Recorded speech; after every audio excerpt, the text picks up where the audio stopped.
Met with several clients lately where they have said when we get to the cool blue versus warm green comparison in step 1 of color analysis, they'll say, oh, I can't be warm because this color I just don't like. But color analysis is about looking at what the colors do to your skin. And so when I have clients ignore the color around them and only focus on their face, they usually see that actually the warm side is better, even in an in-person analysis. So many colors are tested in each step of color analysis, whether it be in-person versus virtual.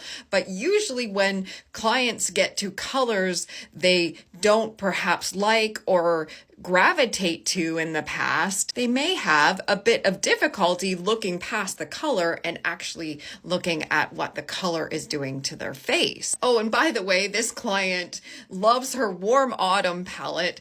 I'm just using her as an example. So when I just focus on her face against both these colors, and these are the exact same face picture, the coloring on her face goes shadowed, more red.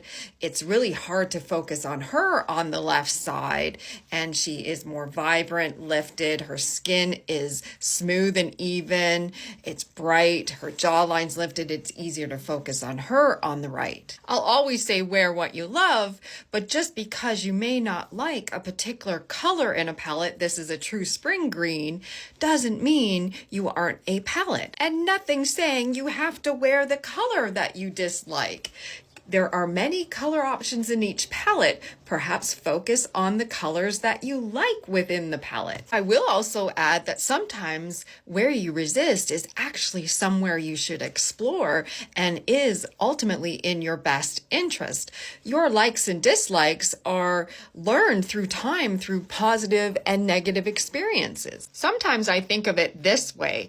Have you ever been with, say, a partner or a lover that you knew probably wasn't in your best interest, or perhaps your friends knew, but you didn't want to let go because you really liked this person? And perhaps over time you took the plunge and let go and found better opportunities. And that really is sort of analogy to this. Perhaps explore where you resist and you could be delighted. I got sidetracked, but all this to say is if you don't like a particular color in a palette, or perhaps you don't like every color in a palette, that doesn't mean you aren't a palette. In my experience, when I personally and my clients have delved into exploring the color palettes, and some even hated their color palettes, they have really been pleasantly surprised and delighted. Yay to expanding horizons!